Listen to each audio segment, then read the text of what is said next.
This is a film about that scale and grandeur. This is a film about that military achievement. This is a film about a people who for all time shattered the legend of Nazi invincibility. This is a film about victory and defeat. German victory and German defeat. This is the battle for Russia, a battle that has been going on for centuries, a battle that fills the pages of Russian history. 1242. The German Order of Teutonic Knights had invaded northeastern Russia and occupied the old city of Pskov.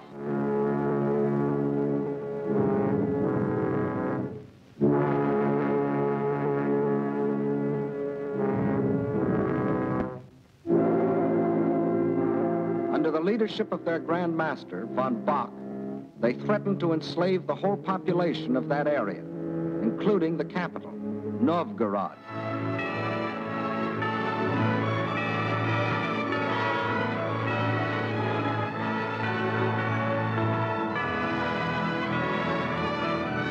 In their hour of peril, the Russian people turned for leadership to their prince, Alexander Nevsky.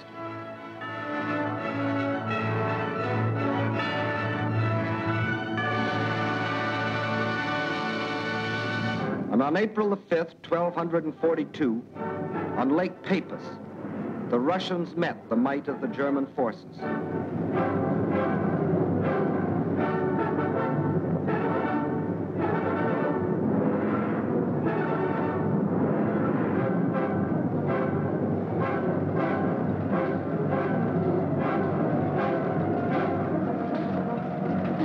They weren't as well equipped or as well organized.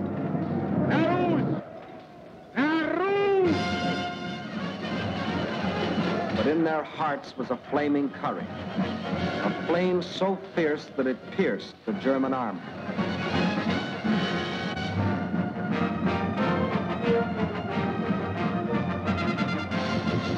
The victory they won fills a bright page of Russian history.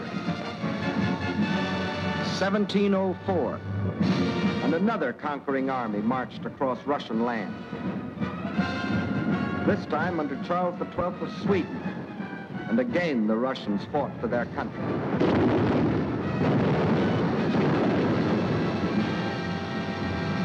Led by their emperor, Peter the Great, after 5 long years of war, they defeated the Swedes in the historic Battle of Poltava.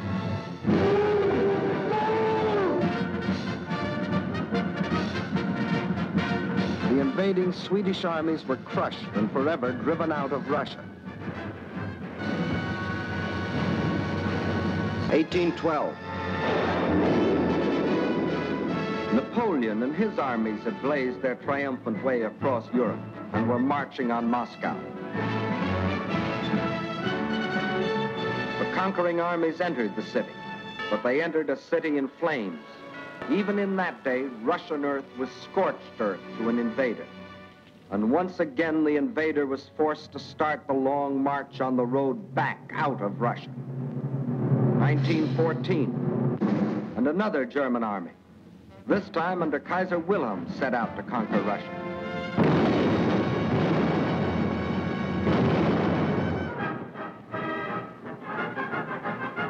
This time, the Russian people, under the regime of the Tsar, were not only fighting German guns,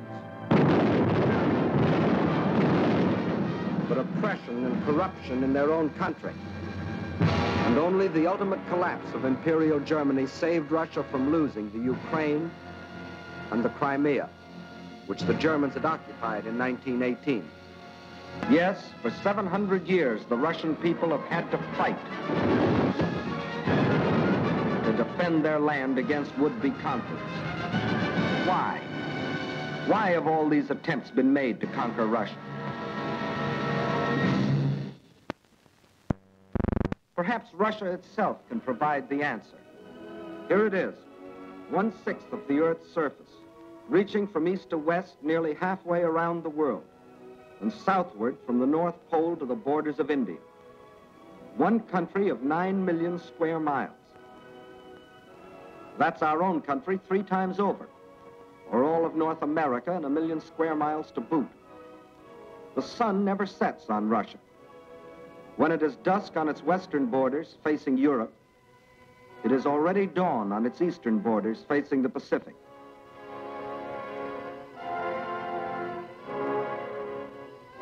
That's Russia, or to be correct, the Union of Soviet Socialist Republics. Deep in its mountains lie thick, rich veins of gold and silver.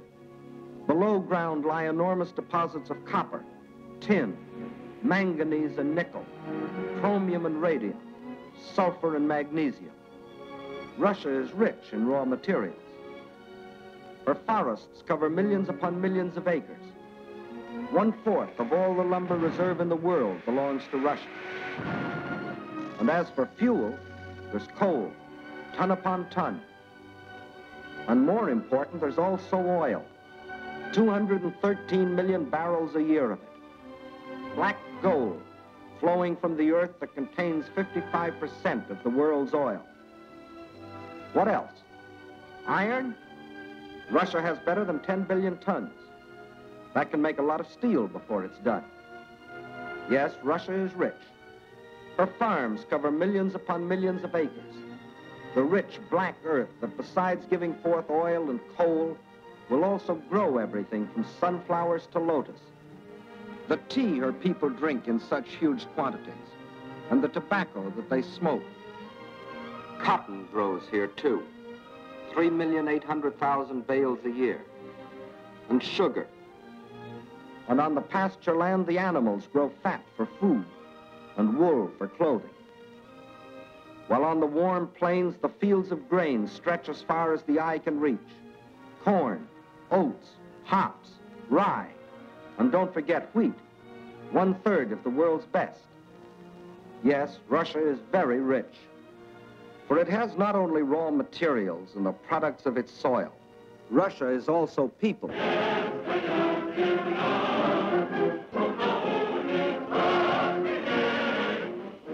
193 million people.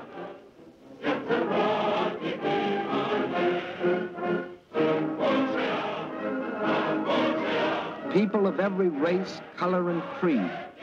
People coming from the many different republics that comprise the Soviet Union. People speaking more than 100 different languages, but all citizens of one country.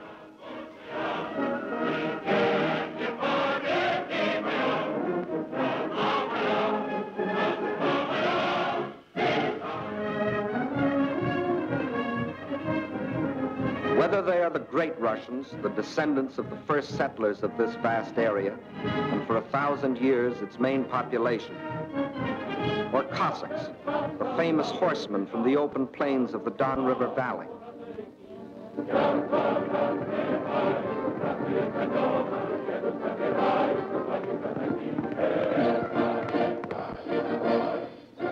Whether they come from the Southwest, the Ukraine,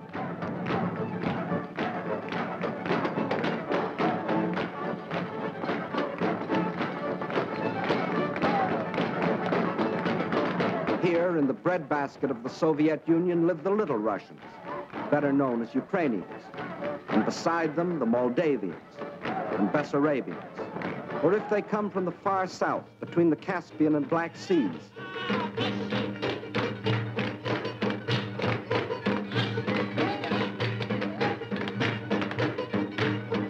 where we find the Armenians and the Georgians, the Ingush, the Cherkess, rugged as the high peaks of their native Caucasian mountains.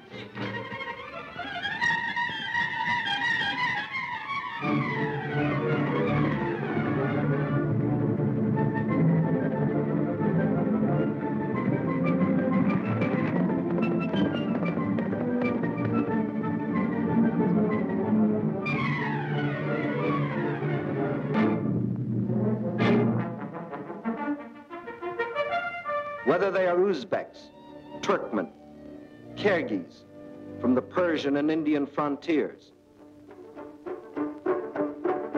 or Mongols,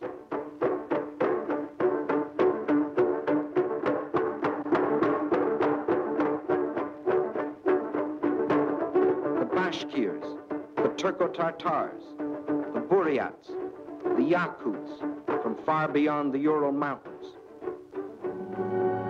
or the people of the ice country, hunters like the Zounds, or settlers like the Laplanders. Whether they come from the pioneering wilderness of the far north, or from a great city like their capital, Moscow, where the ancient buildings of an ancient civilization stand beside the modern structures of a modern civilization, where the old Russian droshka still competes with the modern limousine.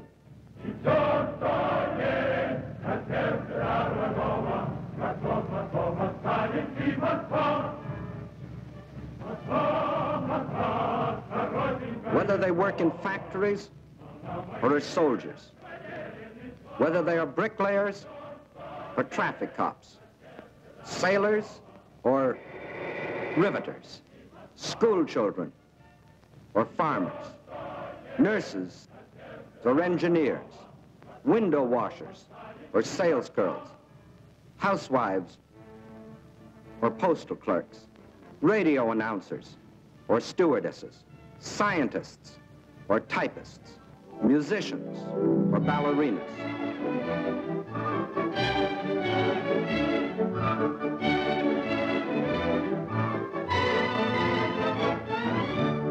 Regardless of what they do or where they live, they all have one thing in common: love of their soil.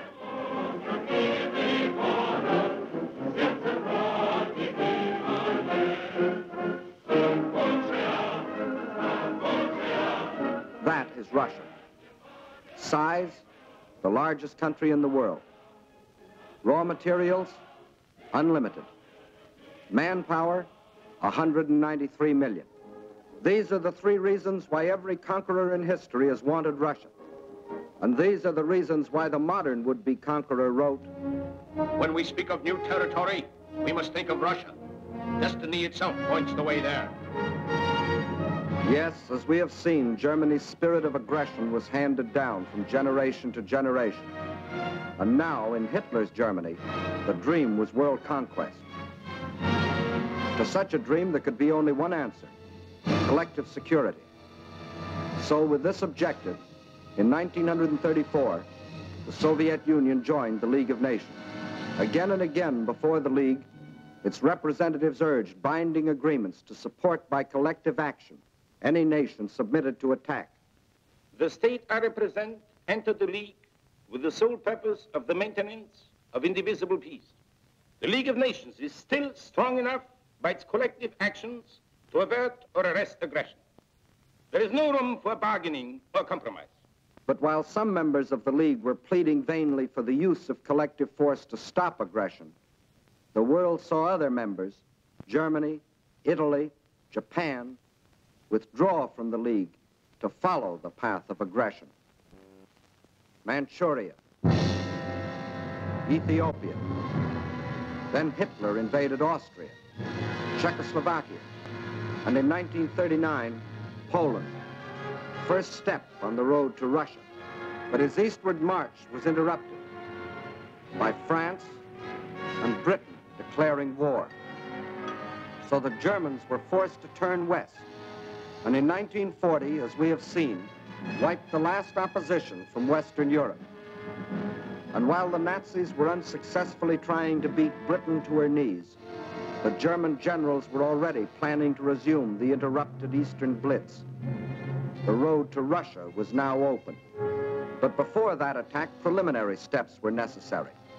South and east of Germany are Hungary, Romania, Bulgaria, Yugoslavia, and Greece. And Hungary had grain, rich fields of it. Grain too good for Hungarians when German soldiers have such good appetites. Hungary had bauxite. Bauxite makes aluminum, and aluminum makes planes. And Hungary had an army. Not the battle-trained German army, but good enough to throw against Russian guns. Romania had not only grain, but oil. And Hitler needed every last drop to power his war machine. Romania also had men, more slave labor, more cannon fodder for the attack on Russia. And most important, Romania and Hungary both had Russian frontiers, and Hitler wanted those frontiers in the hands of German generals. Bulgaria didn't have a Russian frontier, but it did have bases. Bases on the Black Sea, bases for German submarines to prey on Russian shipping. By the spring of 1941, the reactionary governments of Hungary, under the dictatorship of Admiral Horthy, of Romania, governed by young King Michael, who was only a tool in the hands of Hitler's puppet, General Antonescu, and of Bulgaria, ruled by King Boris, always a disciple of German imperialism. All had sold their countries out to Hitler. Now, threatened by a revolt of their peoples, they were only too glad to be protected by Hitler's armies. So by March of 1941, German armies were in occupation of Hungary, Romania, Bulgaria. That still left Yugoslavia and Greece. So long as they remained unoccupied territory, they remained the route for a possible Allied counter-invasion. At one of their regular meetings, Hitler had assigned the job of conquering Greece to his stooge, Mussolini. The stooge was delighted. Here was his chance to prove to his people that he too was a conqueror. But he was wrong. Perhaps the uniforms fooled him. Something did. For after the fascist legions had blitzed on one cylinder this far into Greece, the Greeks, in a brilliantly conducted mountain campaign, drove the Italians back and invaded Albania. Hitler was enraged. The failure of his stooge to protect his southern flank was delaying the attack on Russia. He sent a final ultimatum. For the Yugoslavs and Greeks, it was surrender or else. But the Yugoslavs and Greeks come from a long line of fighting men. Nazi slavery didn't appeal to them.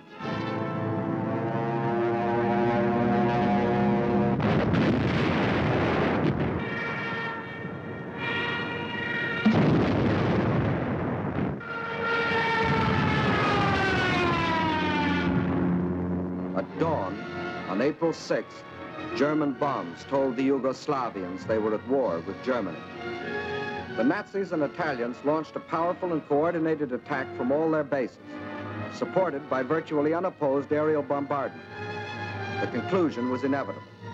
Although resistance was determined, the Yugoslav army was cut up into many small segments and captured. The war in Greece also began on April 6th. There, in spite of fierce and valiant resistance by the Greeks and the British who had come to their aid, the Germans, overwhelmingly superior in both numbers and equipment, forced their way past the Vistritsa River, Mount Olympus, the famous passage. And by the end of April, the swastika flew over the ancient city of Athens. The conquest of the Balkans was now complete. The whole force of Nazi might could now be turned loose on Russia. There was no time to waste, for time was Russia's weapon. Their industries, so recently built and which, like our own, were designed for the ways of peace, were converted for war. Instead of steel for plows and tools, steel for shells and guns. They knew their industry could never produce enough to adequately for the titanic struggle. But what they could produce, they would. At the same time, the army began to grow. More and more men were called up to be trained, hardened, drilled, prepared to defend their land.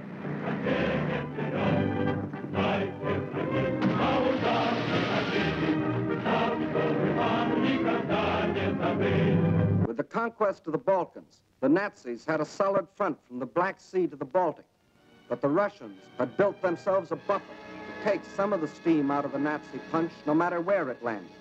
But where would it land?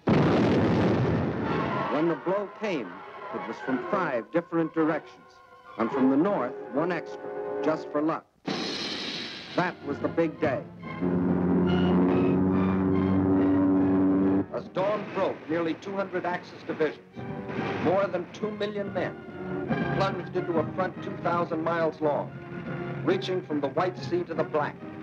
Their aim, the annihilation of the Red Army in a decisive battle on the frontier.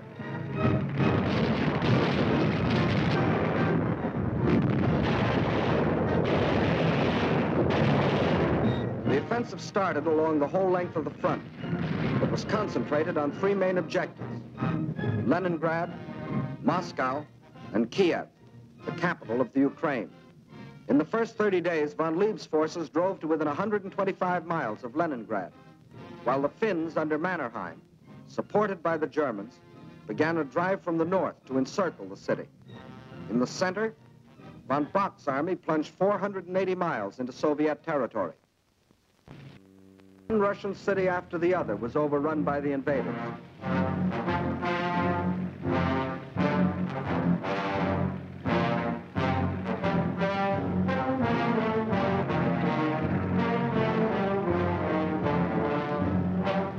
And on July 17th, they captured the first main objective, Smolensk, regarded as the key to Moscow. Simultaneously, in the south, von Rundstedt's forces cut deep into the Ukraine. This was blitzkrieg at its best. The world gave Russia another 6 weeks, and the Germans issued a communique. The issue in the east has already been settled. Smolensk is the last halt on the road to Moscow. But then a strange thing happened.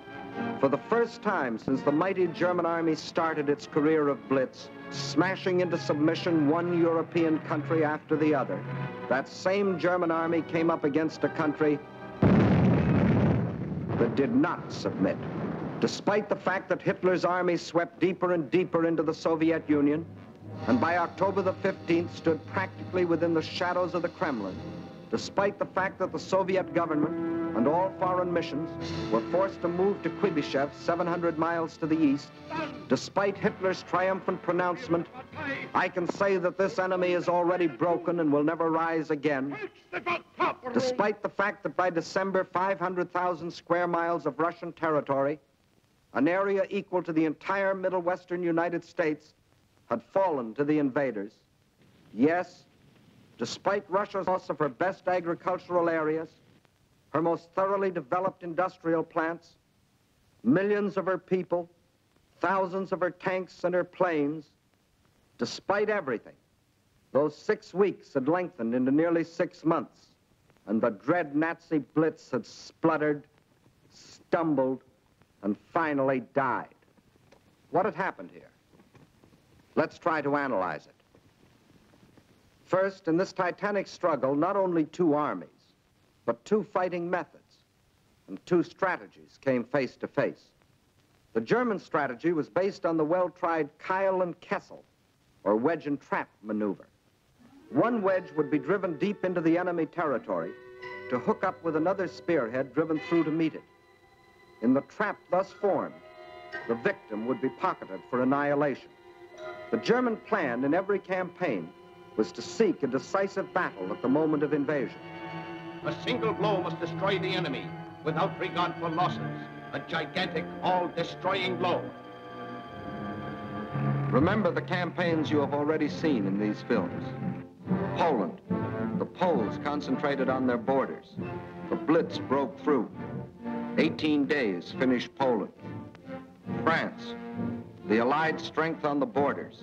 The breakthrough at Sedan, and the issue of France was settled. The Balkans, the Yugoslavians rushed to the border. The breakthrough came, and in 12 days, Yugoslavia was gone. The Germans planned the same blitz against the Russians. But the Russians had developed their own strategy, one to take full advantage of the vast area of their land. The Russian strategy was a defense in depth, line after line, far back into the interior. And when the Nazi wedge struck, the first line would bend with it until it became part of the second. Again, the wedge would strike. Again, a segment would be lost. But again, the line would bend until it became part of the third. So the deeper the Germans plowed into Russian soil, the stronger their opposition, until finally they faced an unshatterable wall and were robbed of their chance to hit that all-destroying blow they had counted on. The result? The Germans conquered land and lost the campaign. For the Russian tactics kept the main bulk of their armies intact. and made a long war inevitable instead of that quick decision the Germans sought. And the Russians had other tactics that threw the Germans for a loss. Germany had developed blitz warfare, mechanized warfare, armies on wheels, juggernauts to crush everything before them. But the Russians found a way to drag them out of their traveling fortresses. They used their cities as strongholds and made the blitz come to them down alleys.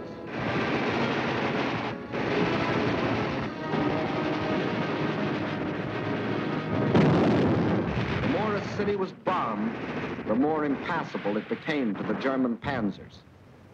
They made the names of these Russian cities as familiar to us as the names of towns in the next county. Rostov, Kharkov, Kiev, Kursk, Smolensk. City after city standing in the path of the Nazi blitz. The Red Army had found a way to make their cities of great strategic importance. Odessa, scene of an heroic siege of more than 2 months, held up the whole Nazi thrust into the Crimea. Sevastopol, which resisted every attempt of the Germans to break through. Here, for 8.5 long months, the Russians fought for the town, inch by inch, barring the Germans from the great Black Sea naval base located there. And finally, when the Germans entered the town, each district was defended street by street. Each street house by house.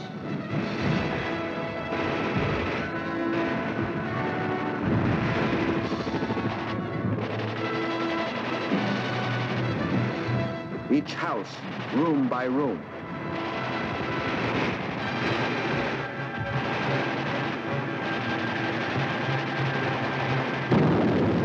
The Russians knew their cities would be demolished, but their objective was not to save cities, but to destroy Germans. A high price to pay for a copy of Mein Kampf. So the Germans were forced out of their armored shells to fight and to die in the hand-to-hand combat they thought they had abolished. There was another item the Germans had overlooked. They overlooked people. And generals may win campaigns, but people win wars. And on that fatal June 22nd, when the Russian people first learned of the invasion of their country, their grim faces told of their determination to fight and to die, but never to surrender. They knew this wasn't a question of who occupied what piece of land. This was a question of life or death. This war is not an ordinary war. It is the war of the entire Russian people. Not only to eliminate the danger hanging over our heads, but to aid all people groaning under the yoke of fascism. So the alarm was spread to factory and farm. And from every Russian town and village, men poured forth to answer the call. From now on, one thing mattered and one thing only: victory. Total war meant total mobilization. Not war just for soldiers, but war for everyone. Young or old, male or female, made no difference. Age had nothing to do with it. If you were only 12 years old, there was work for 12-year-olds to do. Sex had nothing to do with it. If you could hold a rifle, you were a soldier. If you could turn a lathe, you were a soldier. If you could harvest the fields, you were a soldier. If you could handle a locomotive or pilot a ship or guide a tractor, you were still a soldier.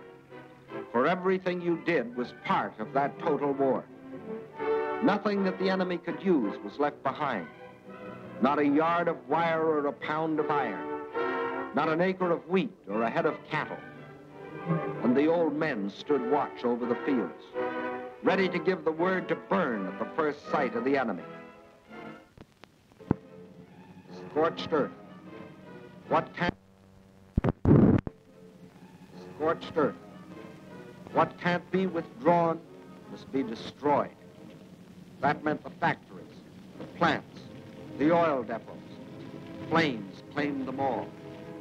the giant dam at Dnipro, into which had been poured not only steel and concrete, but 5 long years of Russian toil and Russian sweat to yield the miracle of electricity to the farms and people of the Ukraine.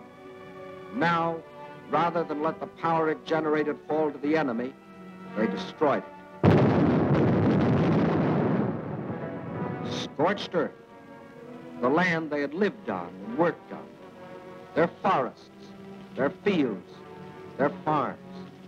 They surrendered them to the flames, but not to the invaders. That was the scorched earth. And for action behind the German lines, a new army was formed. An army without uniforms, whose home was the forest, and whose front was the enemy's rear. A guerrilla army.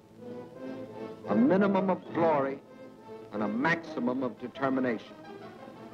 Their achievements were seldom recorded. Look well at these faces. You will never see them again in the ranks of war prisoners or read their names over heroes' graves. Ahead of them lay nothing but the rope and the halter, but they stayed behind and went on fighting. Their only goal was merciless destruction. Destruction of communication lines, supplies, the invaders themselves. Their weapons were dynamite and the terror of surprise.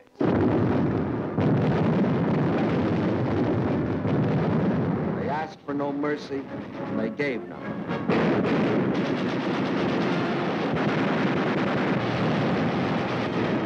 This is the guerrilla army. This, the scorched earth. This, the Red Army. These, its leaders. These are the reasons why, although the Germans conquered land, 500,000 square miles of it, it was just land, barren land, scorched land. These are the reasons why, after 5.5 months of blitz warfare, after coming within sight of their goal, the Germans were stopped at the very gates of Moscow. These are the reasons why, although Hitler had sworn that before December the swastika would fly from the Kremlin towers, December had come, but it wasn't the swastika that flew over the Russian capital. And it wasn't the Nazi conquerors who marched through the streets of the ancient city, but fresh reserves of the Red Army.